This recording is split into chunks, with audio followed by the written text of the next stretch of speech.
Hello दोस्तों, मेरा नाम है देवेंद्र। आज की वीडियो में बात करेंगे ब्रांडिंग। ब्रांडिंग एक बहुत ही important topic, principles of marketing का। और इसके ऊपर मैं डिटेल में बात करने वाला हूँ आज यहाँ पर। और ये वीडियो बहुत इंपॉर्टेंट है। लेकिन इससे पहले आपने और वीडियोस नहीं देखी है इसकी, तो प्लेलिस्ट हमारी बनी हुई है, आप जाके वहां पर देख सकते हैं। शुरू करते हैं ब्रांडिंग के ऊपर।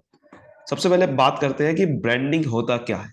ब्रांडिंग एक ऐसा प्रोसेस है जहां पर अपनी प्रोडक्ट को हम एक यूनिक नाम देते हैं और एक इमेज बनाते हैं कस्टमर के माइंड के अंदर। मतलब एक ऐसा हम प्रोडक्ट का एक इमेज बना देते हैं कस्टमर कस्टमर के माइंड के अंदर कि उसको अगर कोई भी अगर उसका नाम दिख जाए या फिर कोई उसको अगर कोई भी सिंबल ही दिख जाए तो हम वो पहचान सके कि ये प्रोडक्ट इस कंपनी का है।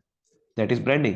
तो हम करते हैं वो एडवर्टाइजिंग कैंपेन के थ्रू एक प्रोडक्ट को एक यूनिक नाम देते हैं ताकि लोगों से दूसरे प्रोडक्ट से अलग दिखे हमारा प्रोडक्ट और एक इमेज बन जाए उसके दिमाग में। और ये किसके थ्रू करते हैं? एक ब्रांड के थ्रू करते हैं हम। ब्रांड क्या है? ब्रांड एक ऐसा नाम, कोई भी ऐसा टर्म हो सकती है, कोई सिंबल भी हो सकता है, कोई या combination of these elements use to identify a product. Product को आइडेंटिफाई करने के लिए या बहुत सारे प्रोडक्ट को आइडेंटिफाई करने के लिए फैमिली प्रोडक्ट्स को, या सारे ही प्रोडक्ट को आइडेंटिफाई करने के लिए ऑर्गेनाइजेशन की। That is brand. आपने देखा होगा बहुत सारी कंपनी का ना, या तो एक ही ब्रांड होता है, जैसे कि एप्पल का एक लोगो है, उसके हर जगह पे वो एप्पल का लोगो हर जगह दिखता है। लेकिन कई बार आपको अलग अलग प्रोडक्ट के अलग अलग ब्रांड देखने पड़ते हैं। कंपनी का नाम अलग है लेकिन उसके प्रोडक्ट के अलग अलग नाम हो रखे हैं। जैसे नेस्ले का एग्जांपल बहुत बड़ा है।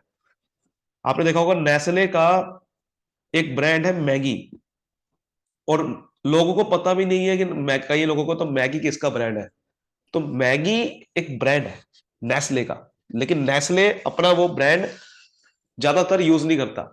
नेस्ले का कंपनी, अब किसी को पता भी नहीं होगा नेस्ले का है, लेकिन ब्रांड का है मैगी। ऐसे नेस्ले की किटकैट भी ब्रांड है, तो किटकैट एक अलग ब्रांड हो गया। तो या तो फैमिली ऑफ प्रोडक्ट्स के लिए होता है एक ही ब्रांड, या फिर एक प्रोडक्ट के लिए एक ब्रांड जैसे नेस्ले कर रहा है, या फिर सभी प्रोडक्ट के लिए जैसे एप्पल कर रहा है। तो ये ब्रांड बोलते हैं। तो ब्रांडिंग एक बहुत इंपॉर्टेंट प्रोसेस है प्रोडक्ट प्लानिंग के लिए, और बहुत ही पावरफुल टूल है मार्केटिंग और सेलिंग के लिए। अपने आप अगर ब्रांड एक बार बन जाए तो आपको कोई भी प्रमोशन की जरूरत नहीं है, अपने आप आपका प्रोडक्ट बिकेगा क्योंकि नाम हो गया आपका नाम।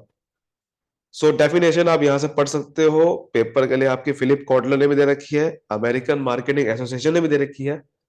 और यहाँ पे यहाँ से पढ़ सकते हो कि ब्रांड क्या है। ब्रांड एक नाम है। फिलिप कॉटलर की डेफिनेशन मेरे हिसाब से रिकमेंडेशन है, यहीं से आप करो। ब्रांड एक ऐसा नाम है, टर्म है, या फिर कोई सिंबल, डिजाइन और combination of them intending to identify the goods और सर्विसेज ऑफ वन सेलर, कि गुड्स और सर्विस पहचानने के लिए कि किसका प्रोडक्ट है, और group of seller and to differentiate, और दूसरों से अलग करवाने के लिए ब्रांड होता है। अब बात करते हैं एलिमेंट्स ऑफ ब्रांडिंग। ब्रांडिंग के क्या क्या एलिमेंट है? सबसे पहले है ब्रांड नेम। ब्रांडिंग में क्या करते हैं? सबसे पहले ब्रांड नेम होता है। ब्रांड नेम मतलब ऐसा नाम, ऐसा प्रोडक्ट का ब्रांड, यानी कि जिसमें बहुत सारे वर्ड्स हो सकते हैं या group of word and later या कोई भी नंबर, जिसके थ्रू हम प्रोडक्ट को आइडेंटिफाई करते हैं ये प्रोडक्ट इसका है। हमने एक नाम दे दिया जैसे कोका कोला, तो कोका कोला नाम दे दिया तो कोका कोला क्या बन जाएगा? एक ब्रांड नेम बन जाएगा कि हम पहचान लेंगे यार ये कोका कोला है। तो कोका कोला मतलब ये कोका कोला इस कंपनी का है, ठीक है, इसका प्रोडक्ट ये होगा। कोका कोला ब्रांड नेम हो गया। पेप्सी ब्रांड नेम हो गया। ठीक है, एप्पल ब्रांड नेम है, ये ब्रांड नेम है। जैसे मैंने आपको बताया ब्रांड नेम मैगी है, लेकिन नेस्ले ब्रांड नेम नहीं बनेगा फिर। तो नेस्ले का जो प्रोडक्ट है मैगी, वो क्या है? मैगी क्या बन गया? ब्रांड नेम बन गया। फिर होता है ब्रांड। ब्रांड एक ब्रॉड टर्म है, ब्रांड में सब कुछ आ जाएगा। ब्रांड में ब्रांड नेम भी आ जाएगा, कोई भी डिजाइन हो सकता है, कोई सिंबल भी हो सकता है, या कॉम्बिनेशन ऑफ दीज एलिमेंट्स, जिसमें प्रोडक्ट को आइडेंटिफाई कर सकते हैं हम और डिस्टिंग्विश कर सकते हैं दूसरों से। ये बार बार हम ये डेफिनेशन पढ़ रहे हैं। तो ब्रांड एक बड़ी टर्म है जिसपे ब्रांड नेम भी आ सकता है, या फिर कोई ऐसा सिंबल भी हो सकता है, कोई कुछ भी हो सकता है। जैसे कि अगर मैं आपको सामने बात करूं, तो ये आपके सामने कुछ ऐसे है, जैसे कि ये सिंबल्स है, ये सिंबल ब्रांड हो सकता है, ये ब्रांड का है, ठीक है। और इसके अंदर अगर नाम अगर मैं खाली बोल रहा हूँ आपको, वो ब्रांड नेम बन जाएगा। सो ब्रांड नेम में आप कुछ चीजें आती है जिसमें ट्रेड नेम भी होता है, ब्रांड नेम के ब्रांड में ट्रेड नेम भी होता है, ठीक है। ब्रांड में देखो ब्रांड और ब्रांड, ब्रांड नेम और ट्रेड नेम होता है एक। फिर होता है ट्रेड और trade marks, trade and sorry brand marks. फिर ट्रेड करेक्टर, ये हम पढ़ेंगे अब कि ब्रांड के अंदर ब्रांड नेम एक अलग टर्म है, ट्रेड नेम एक अलग टर्म है। ट्रेडमार्क अलग टर्म है, ब्रांड मार्क अलग टर्म है, और ट्रेड करेक्टर भी एक अलग टर्म है, तो इसको समझने वाले हैं अब। तो देखो, ब्रांड नेम तो हम समझ चुके हैं ना, कि कंपनी का एक ऐसा प्रोडक्ट जिसका हमने एक नाम दे दिया, यूनिक नाम दे दिया, या जिसमें लेटर हो सकता है, नंबर हो सकता है, कुछ भी। ट्रेड नेम क्या है फिर? ट्रेड नेम बेसिकली एक ऐसा नाम कंपनी का जिससे हम दूसरी कंपनी को आइडेंटिफाई कर सकते हैं और अलग कर सकते हैं कि हाँ, ये कंपनी ये है। So identify and promotes a company और a division of a particular corporation, that is trade name. Trade name का एग्जांपल देखो, ये आपके सामने है कि आपने कंपनी का नाम जो होते हैं वो ट्रेड नेम होता है। मैंने आपको क्या बताया, ब्रांड नेम कंपनी का नाम जरूरी नहीं है कि हो। एप्पल एक ब्रांड नेम भी है और कंपनी का नाम भी है, लेकिन मैगी एक ब्रांड नेम है, बट कंपनी का नाम मैगी नहीं है, कंपनी का नाम नेस्ले है। समझ रहे हो बात को ना? तो ट्रेड नेम एक कंपनी का नाम होगा जिसमें हम दूसरी कंपनी को डिस्ट्रीब्यूट कर सकते हैं, जैसे Google, IBM, Walmart, visa, eBay, ठीक है, FedEx, 3M, Apple, Microsoft, Starbucks, ये सब ट्रेड नेम है। और ये बेसिकली रजिस्टर्ड अगर आपने करवा लिया तो फिर आप ये कंपनी का नाम यूज नहीं कर सकते इसकी परमिशन के बिना, ठीक है ना? अगर आपने ये ट्रेड नेम है और ये आपने रजिस्टर करवा लिया तो आप यूज नहीं कर सकते इसको। फिर होता है ब्रांड मार्क। ब्रांड मार्क एक ऐसा सिंबल या कोई ऐसा आपने कलर कर दिया, सिंबल बना दिया, या कोई लेटरिंग ऐसे कर दी, या कोई डिजाइन एलिमेंट ऐसा करवा दिया जिसमें आप रिकॉग्नाइज कर सकते हो प्रोडक्ट को विजुअली, मतलब देख के सिर्फ, ना कि प्रोनाउंस करके। सबसे बड़ा एग्जांपल आपके सामने ये है कि अगर आपको नाइकी का पहचानना है कि प्रोडक्ट कौन सा है, तो नाइकी ने ये देखो ये एक ऐसा सिंबल बनवा दिया, उसके अंदर ऐसा कलर करवा दिया, उसके अंदर देखो कलर भी ऐसा करवाना पड़ता है जिससे बहुत इजिली आइडेंटिफाइबल हो, अट्रैक्टिव हो। तो ऐसा नाइकी ने ब्रांड नेम, ये ब्रांड नेम नहीं है, ये क्या है, ब्रांड मार्क बोलेंगे इसे। नाम तो नाइकी है, ब्रांड नेम तो नाइकी है, बट ब्रांड मार्क क्या बन गया इसका, ये सिंबल, ये एक ऐसा सिंबल बनवा दिया इसने, और इसी को लोगो भी बोलते हैं, ठीक है ना? तो ये बेसिकली ये ब्रांड मार्क होता है, ठीक है? ब्रांड मार्क मतलब आप पहचान सकते हो बिना किसी वर्ड को यूज करे, जैसे कि ये लोगो आप देख सकते हो, ये किसका है? ये भी ब्रांड मार्क है, इसको क्या बोलेंगे? एप्पल का प्रोडक्ट है ये, है ना? आपने देखो पहचान लिया बिना कोई उसके नाम यूज करे। अब ये किसका है? मर्सिडीज बेंज, ठीक है ना? तो इन्होंने ये एक ऐसा लोगो बना रखा है जिससे आप पहचान सकते हो उसका प्रोडक्ट है ये, इसे बोलेंगे ब्रांड मार्क। फिर ट्रेड करेक्टर होता है। ट्रेड करेक्टर, ब्रांड मार्क और ट्रेड करेक्टर दोनों में फर्क है। ब्रांड मार्क एक ऐसा मार्क जो कि ब्रांड को पहचानने में मदद करता है, ऐसे ही ट्रेड करेक्टर होता है जो कि ट्रेड नेम को पहचानने में मदद करता है। देखो ट्रेड करेक्टर में बस एक फर्क है, ट्रेड करेक्टर में एक फर्क ये है कि इसमें ना ह्यूमन फॉर्म आ जाती है। अगर आपके कोई ब्रांड मार्क में ह्यूमन फॉर्म आ जाए या ह्यूमन करेक्टरिस्टिक आ जाता है तो उसे ट्रेड करेक्टर बोलते हैं। क्या मतलब है? सबसे बड़ा एग्जांपल आपको सामने दिखाऊं, ये देखिए, ये सबसे बड़ा एग्जांपल केएफसी। केएफसी का देखो ब्रांड लोगो में, ब्रांड मार्क में क्या है? ह्यूमन एलिमेंट आ गया। देखो उन्होंने क्या करा, जिस बंदे ने केएफसी स्टार्ट करी उसी की फोटो लगा दी, और देखो ये बंदा था असली में, तो इसकी इसकी ही फोटो उठा के इन्होंने क्या बना दिया, इसका ब्रांड मार्क बना दिया। तो इसमें ह्यूमन आ गया ना, ह्यूमन फेस आ गया। तो ह्यूमन फेस आ गया तो ये क्या बन गया, इसको बोलेंगे ट्रेड करेक्टर। समझ गया आगे बात? इसको बोलेंगे ट्रेड करेक्टर। तो देख सकते हो इन्होंने 60 साल की उम्र में कंपनी बनाई थी केएफसी, और ये बेसिकली तो इसने कंपनी का लोगो भी ऐसा बना दिया कि इसका करेक्टरिस्टिक लगवा दिया, ठीक है? उसके बाद ट्रेड मार्क बोलते हैं। ट्रेड मार्क तो नाम सुना ही है आपने बहुत ज्यादा। ट्रेड मार्क और ब्रांड मार्क में फर्क क्या है कि भाई ट्रेड मार्क को मतलब कोई भी वर्ड, कोई भी नाम, कोई भी सिंबल, मतलब सब कुछ वही चीज है जैसे ब्रांड मार्क होता है, बट फर्क ये है कि वो लीगल प्रोटेक्शन आपको दे देता है। फेडरल गवर्नमेंट उसको लीगल प्रोटेक्शन दे देगा, तो वो ट्रेडमार्क बन जाता है। यानी कि आपने रजिस्टर करवा लिया अगर वो नाम, वो सिंबल, कोई भी, देखो वही लिखा हो ना, वर्ड हो सकता है ट्रेडमार्क, मतलब कोई भी ऐसा वर्ड, कोई भी नाम या सिंबल आपने जब रजिस्टर करवा लिया वो आपका ट्रेडमार्क बन गया। तो ट्रेडमार्क अगर बन गया तो वो फिर आपको कंपनी उसको यूज नहीं कर सकती, आपको बच गया।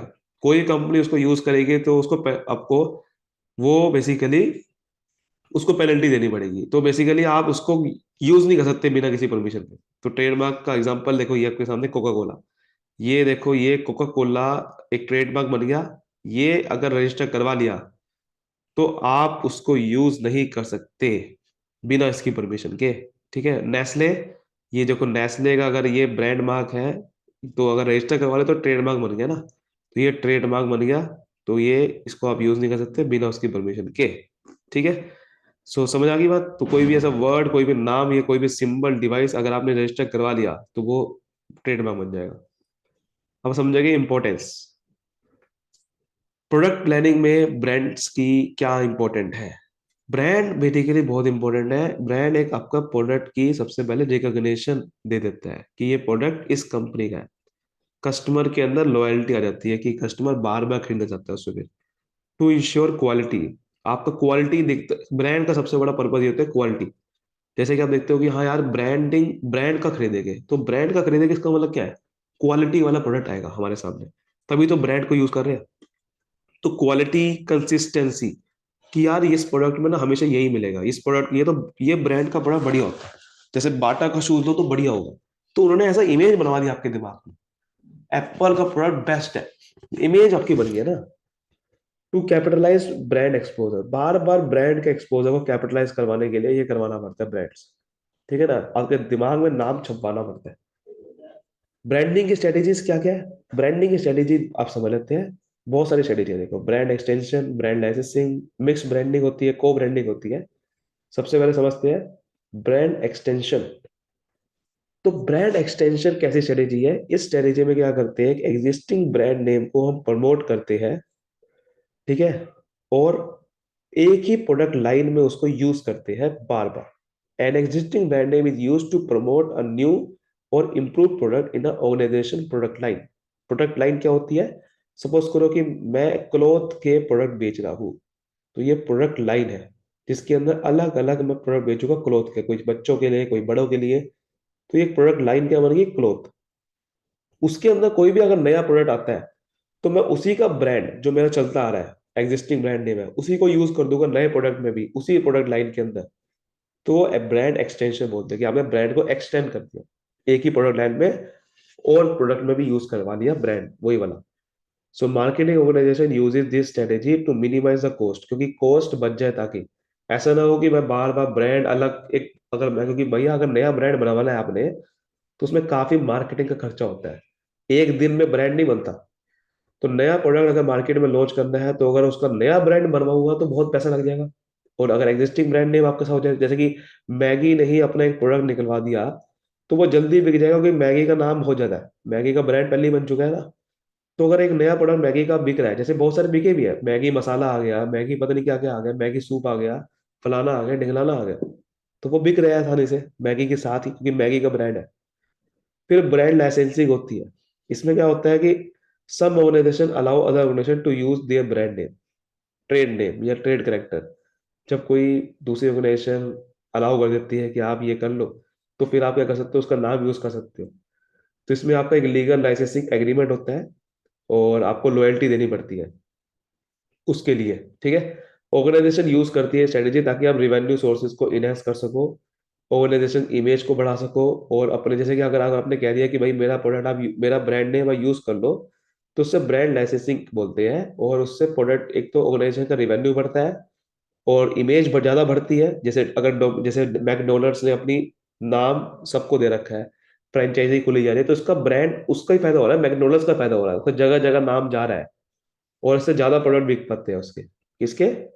और जब आप ब्रांड लाइसेंसिंग दे देते हो, फिर होता है मिक्स्ड ब्रांडिंग होती है। मिक्स्ड ब्रांडिंग का मतलब जहां पर आप बहुत सारी स्ट्रेटेजी यूज करते हैं, मैन्युफैक्चरर और रिटेलर ये स्ट्रेटेजी बहुत ज्यादा यूज करते हैं, जिसमें मैन्युफैक्चरर एक नेशनल ब्रांड होता है उसका, और वो प्रोडक्ट बेचता है अपने नेशनल ब्रांड में, एक कंपनी के ब्रांड के अंदर। ठीक है, जिसमें आपका नेशनल ब्रांड होता है। Like this business can maintain a brand identity through it's national brand and increase its product mix through private brands. इसका सबसे बड़ा एग्जांपल आपको बताता हूँ क्या है। इसका सबसे बड़ा एग्जांपल नेस्ले वाला ही है। जैसे नेस्ले एक नेशनल ब्रांड है, अब मैन्युफैक्चरर जो है नेशनल ब्रांड का, वो प्रोडक्ट बनाएगा कंपनी के एक डिफरेंट डिफरेंट ब्रांड से भी। जैसे कि एक मैन्युफैक्चरर नेशनल ब्रांड का है, नेस्ले ब्रांड से किटकैट प्रोडक्ट बन रहा है। किटकैट एक कंपनी का एक दूसरा ब्रांड है, ठीक है। तो बेसिकली होगा क्या कि यहाँ पर एक नेशनल ब्रांड अपने प्रोडक्ट को बेचेगा डिफरेंट ब्रांड नेम से, तो उसे बोलते हैं प्राइवेट ब्रांड्स। तो वहां पर बेसिकली क्या होता है, मिक्स ब्रांडिंग बोलते हैं ऐसे, कि अलग अलग ब्रांड को जब आप यूज करके प्रोडक्ट बेचा जाता है, लेकिन एक नेशनल ब्रांड के अंदर। नेशनल ब्रांड क्या है, नेस्ले, तो उसे मिक्स ब्रांडिंग बोलते हैं। वो इससे बहुत ज्यादा आपकी सेल बढ़ती है, प्रॉफिट बढ़ता है, क्योंकि आपका नाम अलग हो गया। आप उस एक ब्रांड, क्योंकि आपके डिफरेंट ब्रांड आ गए ना, तो डिफरेंट ब्रांड आ गया तो आप बहुत सारे प्रोडक्ट उसी ब्रांड से बेच सकते हो। जैसे मैगी के कई सारे प्रोडक्ट आ गए, ठीक है ना। को ब्रांडिंग किसे बोलते हैं, जब आप एक वन और मोर ब्रांड कंबाइन, जब आप कंबाइन कर लेते हो दूसरी कंपनी के साथ, जहां पर आप प्रोडक्ट को यूज, डिफरेंट ब्रांडिंग को यूज करते हो, दैट इज ब्रांड, को ब्रांडिंग। तो according to this, I think one और more brands are combined in the manufacture of a product और in the delivery of service to capitalize on other company product and service. और जिससे आप अलग अलग customer को reach कर पाओ।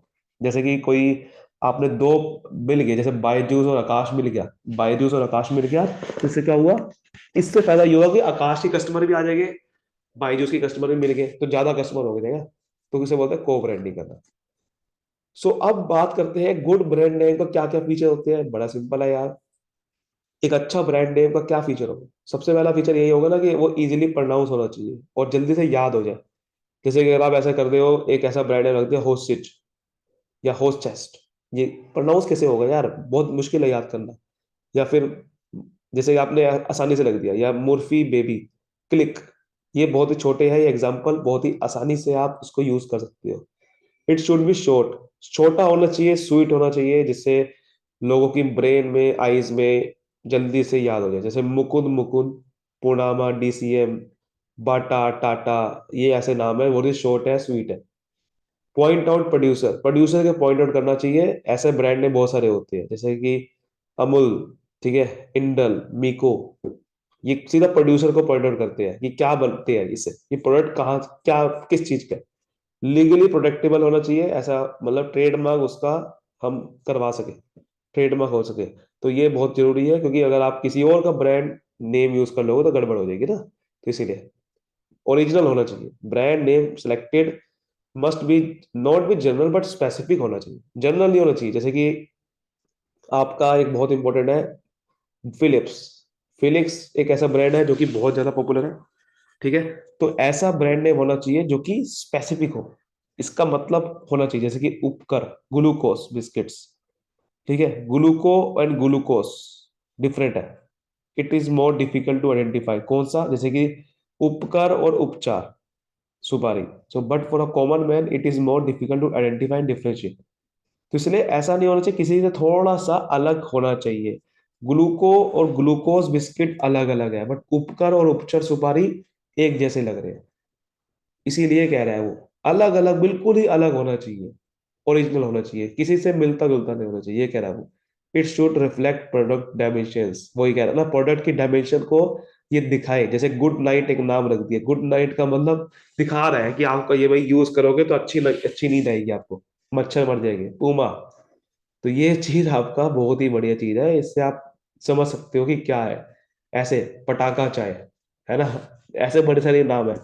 मेरिट सब समझते हैं ब्रांडिंग के, मेरिट्स क्या है, मैन्युफैक्चरर के लिए मेरिट क्या है, बड़ा सिंपल है कि प्रोडक्ट गेट इंडिविजुअलिटी, प्रोडक्ट को अलग अलग एक पहचान मिल जाती है। भाई ये प्रोडक्ट इस चीज का है, ये चीज इस चीज का है, ठीक है। प्रोडक्ट के प्राइसेस पे आप कंट्रोल पा सकते हो। जैसे कि मैगी ने सीधा अपना प्रोडक्ट का प्राइस बढ़ा दिया, जैसे उसका ब्रांड बना, 10 से 11 करा, 11 से 12 करा, 12 से 14 कर दिया, आगे पता नहीं क्या क्या करते हो। तो ये ब्रांड, ये चीज होती है ना, बार्गेनिंग पावर बढ़ जाती है आपकी, ठीक है। आप ज्यादा, बेसिकली आपकी बार्गेनिंग पावर बहुत ज्यादा बढ़ जाती है, आप ज्यादा छुटवा सकते हो और कस्टमर को अपने बनवा सकते हो जो भी आप चाहते हो। और एडवर्टाइजिंग कॉस्ट बढ़ जाती है, सॉरी घट जाती है, क्योंकि आपको ज्यादा करना नहीं पड़ता एडवर्टाइजिंग, एक बार ब्रांड नेम बढ़ गया, डिमांड बढ़ेगी। और नए प्रोडक्ट को बेचना है तो ज्यादा आसानी हो जाती है, जैसे हमने समझा था, जिसे बोलते हैं हम क्या, जिसे हम बोलते हैं मिक्स्ड ब्रांडिंग। क्या बोलते हैं, मिक्स्ड ब्रांडिंग, ठीक है, sorry mixed branding, brand extension बोलते हैं इसे। जिससे आपको एक प्रोडक्ट लाइन में नया प्रोडक्ट लाना है तो उससे कर सकते हो। और पावरफुल वेपन है प्रोडक्ट डिफरेंशिएशन का, कि ये प्रोडक्ट मेरा अलग है सबसे, वो आप ब्रांड नेम से कर सकते हो सिर्फ। होलसेलर और रिटेलर के लिए क्या बेनिफिट है भाई, होलसेलर रिटेलर के लिए ये बेनिफिट है कि जब एक ब्रांड का प्रोडक्ट बेचते हो तो क्विकर सेल होती है आपकी, ठीक है। और advertising and display cost, display of product बहुत ही सिंपल हो जाता है होलसेलर रिटेलर के लिए, कि चुपचाप बिक जाएगा आपको प्रोडक्ट, पता नहीं चलेगा। मार्केट शेयर उनका बढ़ जाता है बहुत ज्यादा, क्योंकि बहुत ज्यादा ब्रांड जिसका होता है वो जल्दी बिकता है, जल्दी उसका मार्केट में डिमांड बढ़ती है, मार्केट में कंट्रोल आ जाएगा उनका। न्यू प्रोडक्ट को बेचना उनके लिए, इंट्रोडक्शन करवाना आसानी हो जाती है। ब्रांडेड प्रोडक्ट बहुत ज्यादा स्टेबलाइज्ड प्राइसेस उसके रहते हैं, ब्रांडेड प्रोडक्ट है मोर स्टेबलाइज्ड प्राइसेस, जिसकी वजह से क्या होता है कि होलसेल रिटेलर को बेचने के लिए आसानी होती है, क्योंकि ऐसा नहीं होता बहुत जल्दी एकदम से प्राइस बढ़ता रहता है, घटता रहता है ब्रांडेड वालों का। तो मैन्युफैक्चरर के लिए ये बेनिफिट है, होलसेल रिटेलर के लिए ये बेनिफिट है। कस्टमर के लिए क्या बेनिफिट है? कस्टमर के लिए सिंपल सा बेनिफिट है कि ब्रांड स्टैंड्स फॉर क्वालिटी। मैं आपको पहले ही बता रहा था, ब्रांड जैसे ही आपका मतलब है ब्रांड का, उसका मतलब क्वालिटी है। मतलब यार ये प्रोडक्ट ब्रांड का खरीदोगे तो क्वालिटी आएगी, बिना ब्रांड खरीदोगे तो बेकार है। दैट इज सिंपल सी चीज, इसलिए हर एक बंदा ब्रांड बनाना चाहता है अपना। कस्टमर प्रोटेक्शन अगेंस्ट चीटिंग, भैया इससे आप ब्रांड अगर कोई यूज करते हो तो कस्टमर को विश्वास होता है कि यार ये प्रोडक्ट तो भैया इसका मतलब कोई धोखेबाजी नहीं है, यहाँ पर ब्रांडेड है तो धोखेबाजी नहीं है, चीटिंग नहीं होगी मेरे साथ। तो ये चीज होती है, branded products reflect there lifestyle. Customer को बेनिफिट होता है कि वो लाइफस्टाइल रिप्रेजेंट करता है, क्योंकि कस्टमर बेसिकली उसकी फीलिंग बहुत सारी होती है और वो ब्रांड के साथ जुड़ी हुई होती है, तो उससे लाइफस्टाइल उससे अच्छे से बनता है। वो समझ सकता है कि हाँ यार ये प्रोडक्ट लूंगा, ये ब्रांड का लूंगा तो मेरा लाइफस्टाइल ऐसा बनेगा, ऐसा बनेगा। Steady and regular supply of products, मैंने जैसे सप्लाई ऑफ प्रोडक्ट जल्दी से, क्योंकि जो ब्रांड होता है उसके प्रोडक्ट की डिमांड ज्यादा होती है तो उसके सप्लाई भी ज्यादा ही रहती है। तो उसको कस्टमर को विश्वास होता है ये ब्रांड का प्रोडक्ट की सप्लाई रेगुलर रहती है, अच्छी रहती है, तो मुझे कोई दिक्कत नहीं है। सो आई होप ये सारी चीजें आपको अच्छे से समझ में आई होगी, ब्रांडिंग को कॉन्सेप्ट हमने समझा। अगली वीडियो हम आएगी जिसमें पैकेजिंग और लेबलिंग समझेंगे। तो आज की वीडियो को इतना ही, तब तक के लिए मिलते हैं अगली वीडियो में, तब तक के लिए bye bye, thank you so much.